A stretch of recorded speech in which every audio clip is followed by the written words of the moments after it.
Evangelho de Marcos, capítulo de número 8. E o trecho dessa noite é dos versículos 11 a 38. Marcos, capítulo 8, dos versículos 11 a 38. Enquanto você chega lá, eu gostaria de fazer mais uma oração. Senhor Deus e Pai, nós te pedimos que o Senhor ilumine nossas mentes, mas também o Senhor aqueça os nossos corações. Que esse tempo de ministração da Tua Palavra não seja apenas algo a atingir o nosso intelecto, mas seja algo também a transformar, a mexer conosco. Um culto simplesmente teórico não tem poder de transformação, um culto que ataca apenas as emoções não tem o poder da reflexão, mas é por isso que nós entendemos que a Tua Palavra nos atinge como um todo, nos atinge na sua integralidade, na complexidade do ser humano em tudo que ele é. Portanto, eu te peço, Deus, que pelo poder do Teu Espírito Santo, o Senhor aplique essas verdades nas nossas vidas e ministre sobre cada um de nós da maneira como só o Senhor sabe que precisamos ser ministrados. Fale particularmente, Deus, aos nossos ouvidos, ao mesmo tempo em que o Senhor fala comunitariamente para essa igreja como um todo. Nós estamos desejosos em ouvir a Tua voz, e não apenas ouvi-la, mas aplicá-la, obedecê-la, segundo o poder e o auxílio do Espírito Santo. Assim oramos no nome de Jesus. Amém e amém. Marcos capítulo 8, a partir do versículo 11. Os primeiros 10 versículos, nós vimos há algumas semanas a multiplicação dos pães. Não a primeira multiplicação dos pães, mas a segunda multiplicação dos pães, o que nos traz algumas verdades extremamente interessantes. Porque nós vimos que, ao multiplicar os pães pela segunda vez, você imaginaria que os discípulos já haviam compreendido as lições dadas na primeira multiplicação dos pães. Aliás, até as falas são quase que repetidas, né? Eles estão ali diante de uma multidão, a multidão ouve a palavra, chega a um ponto que eles estão com fome. Eles estavam famintos pela palavra de Deus, mas chega um momento em que eles têm uma necessidade física. Aí Jesus olha para os discípulos e faz a mesma pergunta que havia feito na primeira multiplicação, ou antes dela. Ele diz: e aí, o que nós faremos? Aos discípulos: não tem o que fazer. E aí Jesus fala: o que vocês têm aí? Nós não temos o suficiente. Não, me dá o que você tem. E a multiplicação acontece, nós temos uma série de verdades ali, e nós entendemos, de uma vez por todas, que tudo aquilo que Deus deseja ministrar na vida do outro, sobretudo quando o outro é alguém que não conhece a Cristo Jesus, ou seja, tudo o que é necessário já nos foi concedido, nós como corpo de Cristo. Isso é importantíssimo porque às vezes nós estamos buscando uma revelação que está além, às vezes nós estamos buscando o recurso que nós pensamos não ter, às vezes nós estamos buscando as palavras que nós pensamos não possuir, quando na verdade Jesus diz o seguinte: o Evangelho é evangelho de partilha, e o que vocês têm é suficiente para abençoar muita gente. Nós temos essa percepção, né, e essa mania terrível de contar com aquilo que nós não temos, contar com aquilo que falta. Mas nós aprendemos que o pouco nas mãos de Jesus Cristo é mais do que suficiente para a realização de um milagre. Vimos isso na primeira multiplicação e vimos isso na segunda multiplicação. Os discípulos são os discípulos, né? Eles agem como se tivessem de fato esquecido o que Jesus era capaz de fazer. E quem são os discípulos? Somos nós. Nós somos aqueles que, não importa aquilo que Deus faz, nós sempre temos a tendência de esquecer aquilo que Ele pode fazer, é ou não é? Então nós passamos uma dificuldade, e aí nós falamos: Deus, eu não acredito, eu estou nessa situação, e é uma emergência, e aí Deus age.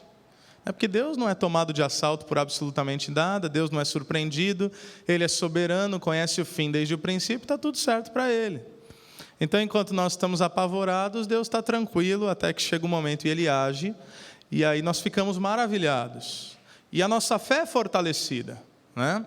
Nossa fé é fortalecida quando nós experimentamos uma situação que fugia a nossa capacidade de ação, mas ficou claro que uma intervenção divina aconteceu. E aí nós falamos: amém, esse é o Deus que nós cremos, e, né, aquele negócio todo. Aí vem a próxima dificuldade, o que acontece? Deus, eu não acredito, agora não tenho o que fazer mesmo. São os discípulos, somos nós.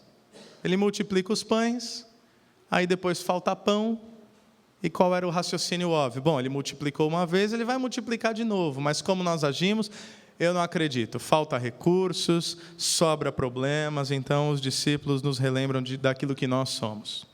Mas a partir do versículo 11 até o versículo 13, nossa história começa aqui. É dito que logo após a multiplicação dos pães, os fariseus vieram e começaram a interrogar Jesus.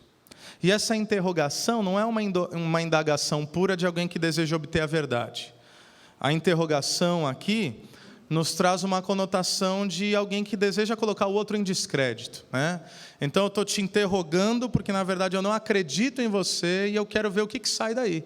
Eu quero ver se você tropeça nas palavras ou nas ações. É esse tipo de cenário que nós estamos vendo aqui. Então os fariseus vêm, começam a interrogar Jesus e para pô-lo à prova, ou seja, para testá-lo, pediram-lhe um sinal do céu. Ele suspirou profundamente. Seria maravilhoso se a Bíblia viesse com um tom, né? Mas seria demais também.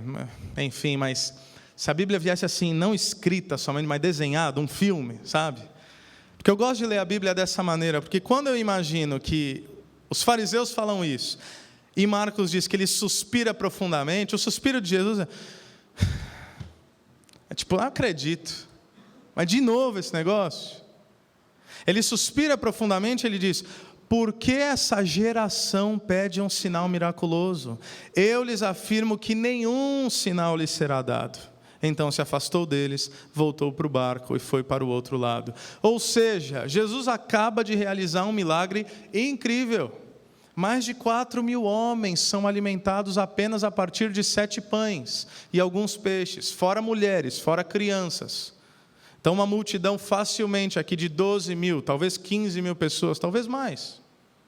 Jesus acaba de realizar um milagre e o pedido dos religiosos, o pedido dos fariseus, o pedido dos legalistas, o pedido desse povo que não se sacia por quem Deus é o quê? Faça mais. O pedido continua o mesmo até hoje. Porque não importa o que Deus fale, não importa o que Deus faça, para um coração incrédulo e insaciável jamais será suficiente. Porque Deus faz um milagre e você quer outro, e Deus faz uma outra coisa e você quer algo maior. E o que é interessante é que eles não pedem aqui um sinal, tal como a multiplicação dos pães. Porque se fosse assim, já seria muito equivocado, mas a multiplicação dos pães, quem é o objeto aqui a ser abençoado? Os discípulos? Não, a multidão. Jesus multiplica os pães, quem que é abençoado? As multidões. Então se você pede um milagre para Deus, para o outro ser abençoado, vai lá, né? Vai lá. Mesmo com o coração incrédulo, duvidoso, querendo ver mais um sinal para ver se talvez agora eu creio, mas beleza, os outros estão sendo abençoados. Então, Jesus, multiplica mais outra coisa, abençoa aquele povo, cura. Não, manda um sinal do céu, é tipo assim, faz cair um raio. É desse nível a conversa aqui. Faz cair alguma coisa aí para que a gente possa crer. Eu não quero que os outros sejam abençoados, não estou nem aí para o outro. Eu quero saciar o meu desejo. Eu quero saciar a minha vontade de ver algo além, para daí então talvez crer. E esse desejo de caminhar por sinais, e eu creio que nunca foi tão tenebroso esse negócio como o tempo que nós vivemos hoje. Existe uma máxima que é o seguinte: o pessoal agora já está passando um pouco, porque a Europa já é um continente pós-cristão, é um continente secularizado. Mas antigamente o pessoal fazia teologia na Europa, deturpava nos Estados Unidos e testava na América Latina, era mais ou menos assim. Então não se engane, teologia da prosperidade, aquele negócio de... Enfim, tudo que não presta, ou a maioria do que não presta, é importado. Então vai passando, e hoje esse negócio é muito forte, embora hoje nós já temos produtos legitimamente nacionais. Eu não vou citar nomes, mas basta você ligar a sua TV no sábado em determinado canal, você tem um leque ali de possibilidades, produto 100% brasileiro, para o nosso orgulho, ou não.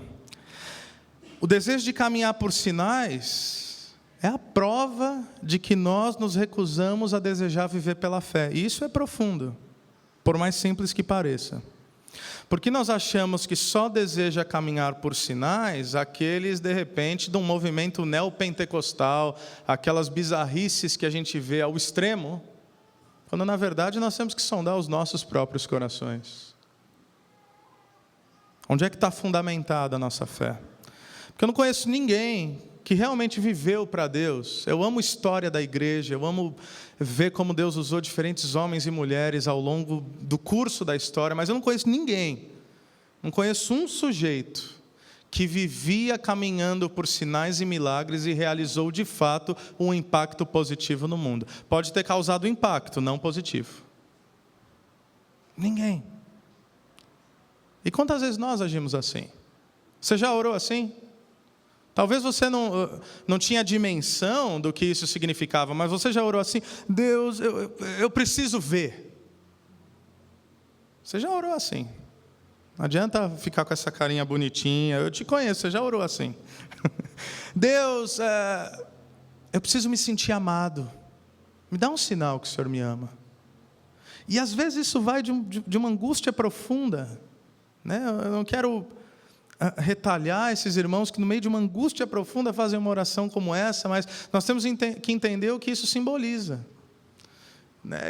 Deus, eu estou me sentindo sozinho, o Senhor está aqui mesmo? Prova que o Senhor está aqui. Prova que o Senhor existe. Prova que o Senhor está nesse negócio. Manda um sinal do céu. Em síntese, essa oração. Eu me lembro certa vez, até agora, eu espero que não haja nenhuma outra situação que supere essa realidade, mas até agora tem uma situação, um momento nas nossas vidas, na minha vida, na vida da minha esposa, que foi o pior momento das nossas vidas. O pior, de longe. Sabe aquele momento na tua vida que tudo acontece? Mas assim, tudo. Eu não... Para não ser ingrato e para não ser injusto, eu não perdi alguém, não perdi um filho, não perdi os pais, só isso que não aconteceu. O resto aconteceu tudo. E era um momento onde, no meio da extrema dificuldade, da extrema angústia, Deus nos uniu como casal e nos uniu em oração. E tinha dias que nós só chorávamos. Nunca contei isso para ninguém, mas a verdade é que tinha dia que nós só chorávamos. Nós não tínhamos força. Teve uma época na minha vida que eu não tinha força para levantar da cama. E aí, num momento, a gente passando por toda aquela angústia, nós falamos, vamos orar. E em meio àquela angústia, eu falei, Deus, eu não aguento mais. Em meio a lágrimas, gemidos inexprimíveis, eu não aguento mais, Deus. Prova que o Senhor está vendo esse negócio, pelo amor de Deus. Prova que o Senhor não está alheio a essa situação. Não é porque eu não sabia. Não é porque eu não sabia. Eu falei, Deus, por favor. Eu abri minha Bíblia. E eu não sou de fazer isso, mas eu abri minha Bíblia, eu fui folheando a minha Bíblia e falando, Deus, fala comigo. Já abri assim aleatoriamente, né? Eu não tenho essa prática. E eu parei, eu comecei a ler. E aquelas lágrimas que eram de profunda angústia e tristeza, eu li para minha esposa, e se transformaram em lágrimas de alegria. Porque naquele momento, por mais que o meu pedido fosse tolo até, porque é claro que Deus estava ali. É claro que Ele não estava ali a situação. Mas Ele provou isso. Eu nunca duvidei dEle. Mas ainda assim, pela graça dEle, Ele provou. E Ele provou, e o que eu acho maravilhoso, Ele provou na sua palavra. Não precisou de nenhum outro sinal. Não precisou de nenhuma outra revelação. Não precisou de alguém vir falar comigo. É Deus dizendo, olha, a minha palavra tem tudo o que precisa para você e para sua família. É a minha palavra. É a revelação que já está posta. E Ele me lembrou disso, que eu não precisava de mais nada. Mateus 16, versículo 4, diz que uma geração perversa e adúltera, falando desse mesmo episódio, pede um sinal miraculoso. Mas nenhum sinal lhe será dado, Jesus diz, a não ser o sinal de Jonas. Então Jesus os deixou e retirou-se. O que Jesus estava dizendo, que Mateus relata, mas Marcos não relata, é o seguinte: diante de tudo que eu já fiz para vocês, o maior sinal de todos, e depois disso não há nenhuma outra necessidade de qualquer outro sinal, é a cruz. É a cruz. É por isso que é tolice nós pedirmos sinais. É por isso que é tolice eu olhar para Deus e falar: Deus, prova que me ame. Ele diria: eu já provei. Aonde? Na cruz. É por isso que é tolice pedir para Deus: Deus, prova que o Senhor está nesse negócio. Prova que o Senhor está do meu lado. Ele já provou. Aonde? Na cruz. Muito antes da cruz ele já tinha provado, porque no envio do Filho ele disse que o Filho seria conhecido como Emanuel, que significa o quê? Deus conosco. E no momento, ou momentos antes da ascensão de Jesus Cristo, ou até um pouco antes disso, ele falou: eu vou, mas não vou deixar vocês órfãos. Eu vou apenas para lhes preparar um lugar. Se não fosse assim, eu não lhes teria dito. Na minha casa, ou na casa do meu pai, há muitas moradas. E ele diz: mas eu vou enviar um consolador para vocês, o Espírito da verdade, que não falará acerca de si mesmo, mas de mim. E agora a palavra de Deus diz que nós somos o templo do Espírito Santo. Então, não tem como Deus estar mais perto do que Ele já está. Por quê? Porque Ele nos habita. Não é que Deus está perto, não é que Deus está do lado, não é que Deus está de olho, Deus está dentro. Deus está dentro. Em Atos 2 isso acontece. Na fala do pastor Ed René Kivitz, Deus muda de endereço. O endereço dele não é mais os céus, o endereço dele é todo aquele que se diz discípulo de Jesus Cristo e que o reconhece como Senhor e Salvador. Agora Ele mora em mim, agora Ele mora em nós. E é por isso que Jesus não dá mais um sinal, porque nenhum sinal mais seria dado. Agora imagine Jesus aqui. De um lado, Ele tem os discípulos. Quem são os discípulos? Aqueles que parecem não aprender nunca. Nós. Do outro lado, os fariseus, que duvidam, criticam e sempre pedem mais provas. Então, é esse grupo aí que Jesus está para ministrar, tá bom ou não? Se coloca no lugar do mestre. Não é fácil esse negócio. Só podia ser ele mesmo, né? E aí o versículo 14 vai dizer que os discípulos haviam esquecido de levar pão, a não ser o pão que tinham consigo no barco. Isso é engraçado, porque eles acabam de sair de uma multiplicação dos pães, e o que eles esquecem? Pão para a viagem. Jesus advertiu-os: estejam atentos e tenham cuidado com o fermento dos fariseus e com o fermento de Herodes. O que Jesus está fazendo aqui? Acabou o milagre, acabou a conversa com os fariseus, agora Jesus está num momento a sós com os discípulos, então ele faz a transição de elementos físicos para um ensinamento de verdades atemporais, verdades espirituais. E fermento na palavra de Deus, vocês que são estudiosos da palavra há algum tempo, você sabe que fermento sempre é um símbolo do pecado. Um pouquinho de fermento, o que acontece? Afeta toda a massa. Não é isso? Um pouquinho de levedo, um pouquinho de fermento, contagia tudo. Então ele fala: cuidado com o fermento dos fariseus. Cuidado com a hipocrisia deles. Cuidado com esse coração crítico. Cuidado com essa amargura. Cuidado com esses sujeitos tão criteriosos que tornaram seus corações obscurecidos. Cuidado, porque isso pode ser contagioso, Jesus está dizendo. De fato, porque se ele está alertando e pede para ter cuidado, é porque isso poderia afetar também os discípulos. E isso é algo que nós devemos lembrar. Algumas coisas, sobretudo o pecado, se nós não escolhermos dizer não, algumas coisas são como um câncer. Elas se alojam e se espalham. Isso domina o nosso coração e domina a nossa vida. Então Jesus está falando: cuidado com essa dúvida, com essa incredulidade. Cuidado em lidar com emergências apenas baseando-se em mais um sinal. Naquilo não apenas do que Deus fez, mas do que Ele pode fazer. Então, e é importante pensar sobre isso, porque diante das inúmeras demandas que nós temos nas nossas vidas, nós nos podemos tornar assim, incrédulos, duvidosos sobre quem Deus é e o que Ele pode fazer. Até nas coisas mais elementares da nossa vida. Jesus falou isso em Mateus capítulo 6. Não se preocupem com o que comer, com o que beber, com o que vestir. Pergunta: Não é exatamente com essas coisas que muitas vezes nos preocupamos, com as coisas mais elementares da vida, e a qual Jesus falou, deixa que eu cuido dessas coisas, você cuida das minhas coisas, eu cuido das tuas coisas. Quando Jesus falou isso? Mateus 6,33. Busquem o reino de Deus e a sua justiça. E as demais coisas? Quais demais coisas? Comer, beber e vestir. Eu as acrescento. Não se preocupem com isso. Não se preocupem com o dia de amanhã, basta cada dia o seu próprio mal. Porque no final, meus irmãos, e nós já sabemos disso, mas que o Espírito Santo ministra em nossos corações, no final, todo temor e toda dúvida é uma desconfiança do próprio Deus. Nós dizemos que Deus é soberano. O que isso significa? Que nada escapa ao seu controle. Nós dizemos que Deus é todo-poderoso, o que significa que não há nada impossível para Ele. Nós dizemos que Deus é um Pai de amor, o Pai nosso que estás nos céus, o que significa que Ele cuida de nós. Pergunta, por que nós temos medo? Ou porque essas coisas não são verdades, ou porque nós não aplicamos essas coisas em nossas vidas com a veracidade exigida. Se nós duvidamos, é porque nós duvidamos do próprio Deus. E eu não falo isso como alguém que está pregando a vocês e alguém que já chegou lá. Não, eu prego primeiro para mim.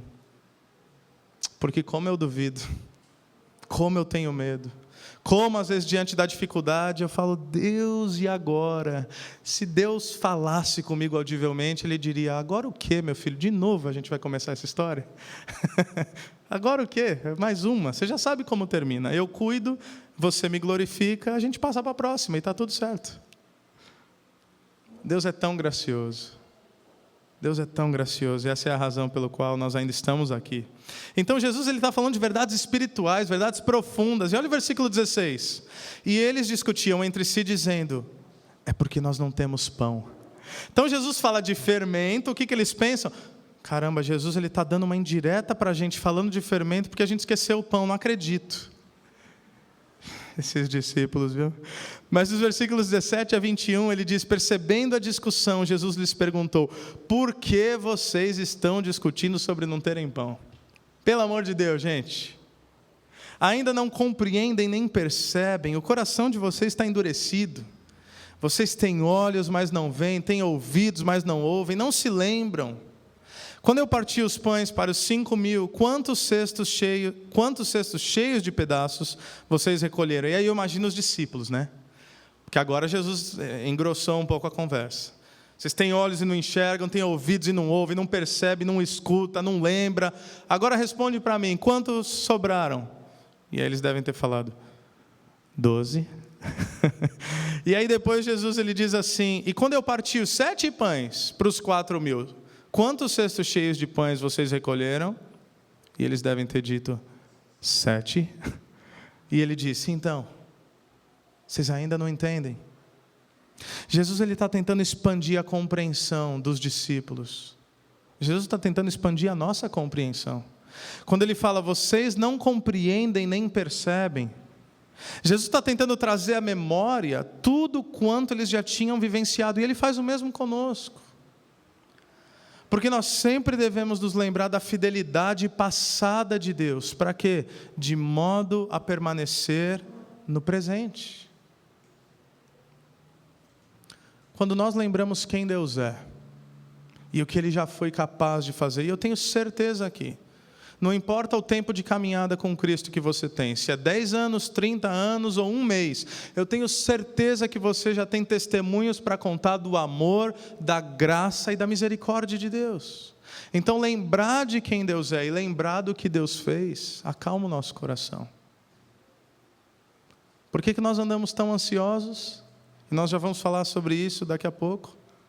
Porque nós esquecemos quem Deus é e o que Ele faz. Então ele demonstra as 2 multiplicações, ele fala, vocês ainda não entendem. E aí a próxima história é uma ilustração. Porque o que Jesus está dizendo é, vocês não percebem que eu faço tudo de modo diferente? Vocês não percebem que quando tem mais pão, quando tem menos pão, sobrou mais cestos. E quando tinha mais pão, sobrou menos cestos, eu faço as coisas de maneira diferente. Eu não estou numa caixa, E os versículos 22 a 26 provam isso. Porque eles vão para Betsaida, algumas pessoas trouxeram um cego a Jesus, suplicando que tocasse nele. Essa passagem é engraçada também. Se você ilustrar na tua cabeça, como eu gosto de ler a Bíblia, tentando ilustrar, você imagina essa cena. Ele toma o cego pela mão, leva para fora do povoado. Isso é importante, porque lembra que Jesus não vai mais querer dar sinais públicos como demonstração do seu poder e autoridade. Ele vai curar pessoas, mas ele fala, vem aqui, sai do meio da multidão. Eu me importo com você, eu não me importo com a audiência, com o espetáculo. Mas ele chama o homem de canto, e o que ele faz? Ele cospe no olho do cara. E o cara era cego. O que isso implica? Que o cara tomou uma cuspida e ele nem sabia. Não foi que... Pensa comigo. Não é que é assim, eu estou na tua frente, né? E aí você me vê escarrando, e aí você começa a pensar, o que esse cara está fazendo? E eu encho, eu falo, pô! Você fala, o que você fez? Você está louco? Ou quem sabe, se você tiver um reflexo rápido, você dá uma desviada. Não, o cego, ele está ali, né? E aí daqui a pouco ele só ouve um barulho, pá, na cara dele. Tomou um cuspe no meio do olho. Jesus, tem uma razão para ele fazer isso daqui. Depois de cuspir nos olhos do homem e impor-lhes as mãos, Jesus respondeu, você está vendo alguma coisa? Ele levanta os olhos e diz, eu vejo pessoas, elas parecem árvores andando. Então, estou começando a ver alguma coisa, mas ainda está meio embaçado. E mais uma vez Jesus colocou as mãos sobre os olhos do homem. Então seus olhos foram abertos. E sua vista lhe foi restaurada, e ele via tudo claramente. Jesus mandou-o para casa dizendo, não entre no povoado. Ou seja, eu estou lidando contigo, não precisa fazer isso um espetáculo público, vai para a tua casa. O que Jesus está fazendo? Jesus está ilustrando o que ele acabou de ensinar para os discípulos, que Deus não está numa caixa. Pô, Jesus não podia olhar para o cara e falar, o que você quer, meu filho? E o cara fala, eu quero ver. Então beleza, veja. Ele fez isso em outros momentos. Então veja, tua fé te curou. Ele fez isso. Para ele dar uma cuspida no olho do cara. Tem um outro momento que ele cospe, mistura lama com saliva e faz uma maçaroca e dá no olho do cara também. Aí cura o cara.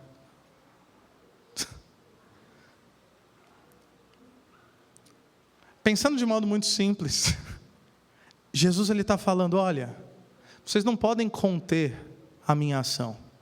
Eu faço as coisas do jeito que eu quero, quando eu quero, como eu quero, para a glória do Pai. Se eu quiser cuspir na cara do camarada e ele ficar curado, é isso que eu vou fazer. E não é um deboche de Jesus Cristo, é de fato mostrando, olha, não pensem que os seus argumentos e as suas estratégias são suficientes para conter a Deus. Porque lembra que lá atrás tinha fariseu pedindo sinal. Então, de fato, chega a ser estranha a maneira como Jesus cura. Alguns vão olhar e falar, não, mas é porque o ambiente e a saliva de Jesus... Não, pelo amor de Deus, não tem nada disso. Foi que Jesus quis curar desse jeito. O lance da terra também, eu já ouvi linhas interpretativas que diziam, não, porque Jesus sabia que aquela terra do Oriente Médio tinha uns minerais que em contato com a saliva... Não, para com isso. Então, por que o povo não está cuspindo na terra e botando no olho dos outros até hoje? Se o lance é a terra milagrosa. Não é a terra milagrosa. É Deus encarnado. É a pessoa de Jesus Cristo. Agora, o que é interessante é que tem algumas ilustrações para nós aqui. Porque, tal como esse cego, nós também fomos tocados por Jesus. Eu quero te encorajar porque, às vezes, na caminhada nós podemos se sentir condenados. Sabe? A gente ouve sobre os discípulos e fala, caramba... Eu não sou como os discípulos depois do Pentecoste, eu sou como os discípulos antes, né? Cheio de incredulidade, cheio de falha. Eu queria ser como Pedro, que abre a boca e 3.000 pessoas se convertem, mas eu sou o Pedro de antes. E isso pode trazer condenação, mas não é esse o propósito de Deus nas nossas vidas. Pelo contrário, nós fomos tocados por Jesus e tal como esse cego, nós passamos a enxergar, mas algumas coisas ainda estão embaçadas. Nós não vimos tudo plenamente. Nós não percebemos todas as coisas. Porque pode ser que às vezes na caminhada nós vamos tropeçar. E por que nós tropeçamos? Porque tem coisas que nós ainda não enxergamos. Nós estamos no processo.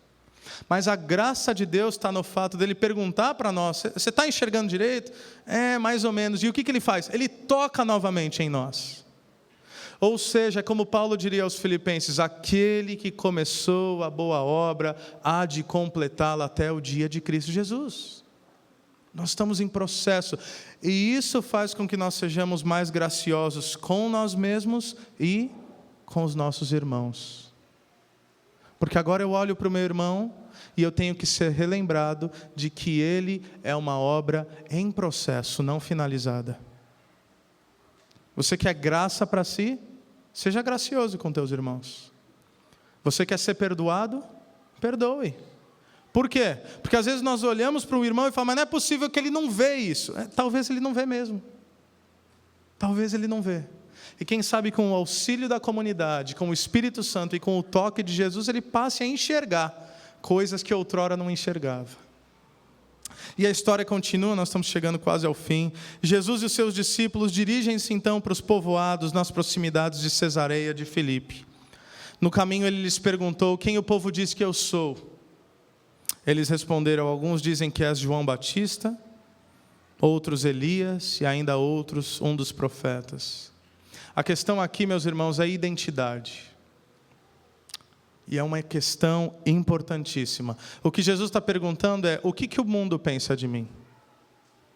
O que eles dizem que eu sou? E tem algumas respostas. Alguns dizem que é João Batista. João Batista era alguém que confrontava os poderosos, que falava com autoridade. Outros pensam que é Elias, alguém que tem poder, que faz cair fogo do céu. Ou algum outro profeta. A verdade é que não mudou muita coisa até hoje. Quem o mundo pensa que Jesus é? Alguns pensam que Jesus é alguém que tem que salvar o mundo através da política, que tem que confrontar e vai salvar o mundo através da política. Não vai. Alguns pensam que evangelho é poder, então nós temos que fazer cair fogo do céu, e é poder, e é unção, e é sei lá o quê. Não, esse não é o Jesus da palavra de Deus. Outros, que de fato não conhecem Jesus, vão falar: ele foi um profeta, ele foi um bom mestre, ele foi uma pessoa boa. Alguns mais espiritualistas vão dizer: ele foi uma alma iluminada. Já ouviu essa? Essa eu gosto. Uma alma iluminada. Deixa eu te falar uma coisa, porque isso é extremamente importante. Jesus não foi nada disso. Ou Jesus não resume-se a isso. Porque ninguém manda um cara legal para a cruz. Ninguém manda um bom mestre para morrer a pior morte que existe. Ninguém manda uma alma iluminada para o martírio. É por isso que não importa o que as multidões pensam sobre Jesus. Agora ele se volta para os discípulos no versículo 29 e ele pergunta: e vocês, quem vocês dizem que eu sou? E que essa pergunta possa ecoar em nossos corações essa noite. Quem é Jesus para você? O que Jesus significa para você? Alguém que trouxe um conceito? Alguém que trouxe boas palavras? Quem é Jesus para você? Porque não importa o que o mundo pensa sobre Jesus, importa o que você pensa sobre Jesus. E é interessante que no versículo 38 ele diria, isso é tão importante, que ele diria que se alguém se envergonhar de mim e das minhas palavras nessa geração adúltera e pecadora, o Filho do Homem se envergonhará dele quando vier na glória de seu Pai com os santos anjos. Ou seja, quem é Jesus para você? É a pergunta que importa. Na verdade, é a única pergunta que importa. Eu me lembro de uma vez, acho que são os testemunhas de Jeová. Acho que sim. Eu vou dizer testemunhas de Jeová. Se não foram testemunhas de Jeová, são os Mormons. Tocaram o interfone quando nós morávamos ainda em um outro lugar, num apartamento aqui na cidade. Eu não estava, tocaram o interfone e minha esposa atendeu e falaram assim: nós queríamos falar com você sobre Jesus Cristo. Isso do interfone. A Aline virou e falou assim: é mesmo? Sem problema, eu só preciso saber o que vocês creem, quem Jesus é. Vocês creem que Jesus é Deus? Aí eles responderam, claro, nós cremos que Jesus é Filho de Deus. Ela falou, não, acho que você não entendeu a minha pergunta. Eu quero saber se vocês enxergam Jesus como Deus. Aí eles falaram, sim, nós enxergamos Jesus como Filho de Deus. Ela falou, não, eu vou perguntar mais uma vez. Vocês creem de todo o coração e vocês ensinam que Jesus é Deus, que Jesus é divino, que Jesus é parte da Trindade, não alguém menor do que o Pai, mas igual a Ele. Vocês creem nisso? E eles falaram, não, nós não cremos. Então, me desculpe, eu não tenho nada para ouvir de vocês. Eles foram embora revoltados. Pequenas distorções podem fazer toda a diferença sobre a maneira como nós cremos em quem Jesus é. E o Pedro, que às vezes enfia os pés pelas mãos, no versículo 30, ou no versículo 29, ele diz, tu és o Cristo. Em Mateus, Marcos não diz, mas em Mateus ele diz, tu és o Cristo, o Filho do Deus vivo. E qual é a resposta de Jesus? Muito bem, Simão, filho de Jonas, porque isso não lhe foi revelado por carne ou sangue, mas por meu Pai que está nos céus. E eu lhe digo que você é Pedro, e sobre essa pedra edificarei a minha igreja, e as portas do Hades não poderão vencê-la. Essa é a verdade de todas as verdades. Quem é Jesus? Ele é o Cristo, Filho do Deus vivo. Diego, qual é a novidade para nós? Bom, espero que nenhuma. Mas se Jesus é o Cristo, se Jesus é o Messias, se Jesus é aquele prometido em todo o Antigo Testamento, como você se relaciona com Ele? Ele é alguém que está lá para você recorrer quando você tem dificuldade? Ele é alguém que está lá para você pedir para ser abençoado? Ou Ele é alguém que é objeto da tua devoção integral como Senhor e Salvador das suas vidas? Porque em Mateus 7:21, Jesus vai dizer que nem todo aquele que me diz Senhor, Senhor entrará no reino dos céus. Então quem vocês dizem que eu sou? Essa é uma pergunta extremamente importante. E segundo a fala do próprio Cristo, é uma verdade que só pode ser revelada pelo próprio Deus. É por isso que nós vamos dizer para o mundo, e nós estamos vivendo num tempo muito interessante, um tempo com algumas realidades bem estranhas, porque quando nós dissermos para o mundo, e eu digo isso sem pudor, que Jesus é o caminho, a verdade e a vida, singular, não é um caminho, não é uma verdade, não é uma forma de vida. Jesus é o caminho, foi Ele que disse isso, eu só estou repetindo. Alguns podem olhar para nós e chamar de quê? Intolerantes, conservadores, retrógrados, fanáticos religiosos. Eu tenho asco de todas essas expressões e eu tento ao máximo não viver na minha vida dessa maneira. Eu tento ao máximo não ser nada disso. Mas se tem uma coisa que eu não negocio, se tem uma coisa que é exclusiva ao Evangelho, e não me importa o que você diga, não me importa o politicamente correto, não me importa se isso vai ser ofensivo ao mundo, eu vou lhe dizer que não há salvação senão através de Jesus Cristo. Mas e todas as outras religiões? Bom, nenhuma religião salva. Não sei se você sabe disso. Nenhuma religião salva, inclusive o cristianismo não salva. Quem salva é Jesus. Então, se você é muçulmano e acha que vai para o céu, eu vou ter que te dizer que você não vai. Se você é budista e você acha que vai para o céu, eu vou te dizer que você não vai.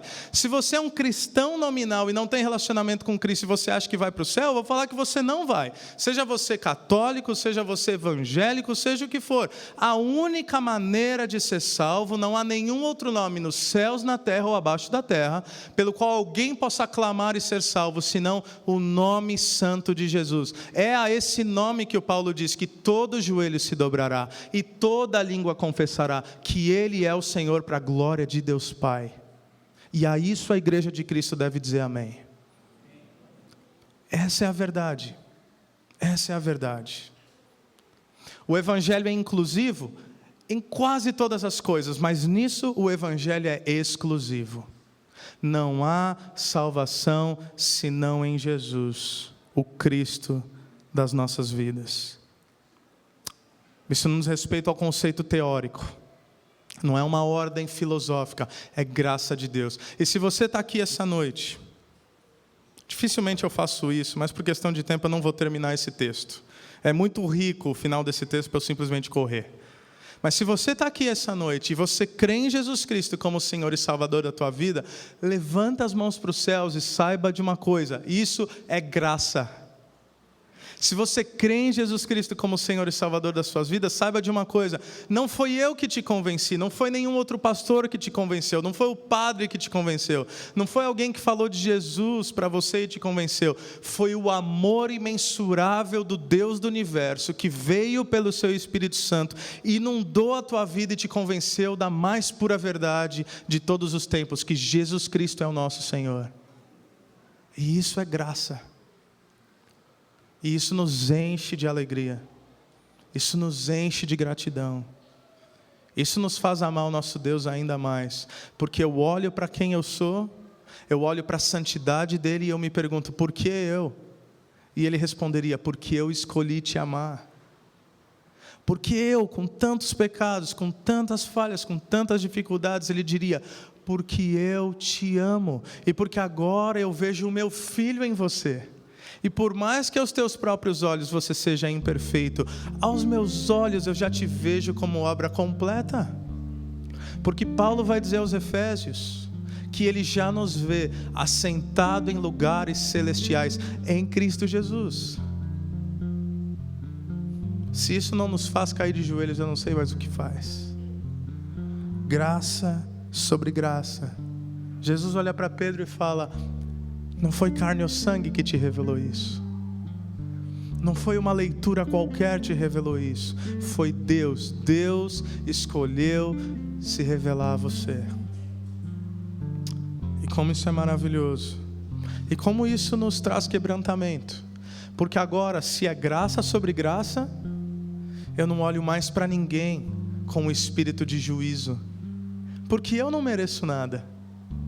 Então, como agora, tendo sido salvo, eu vou olhar para o meu irmão e criticá-lo?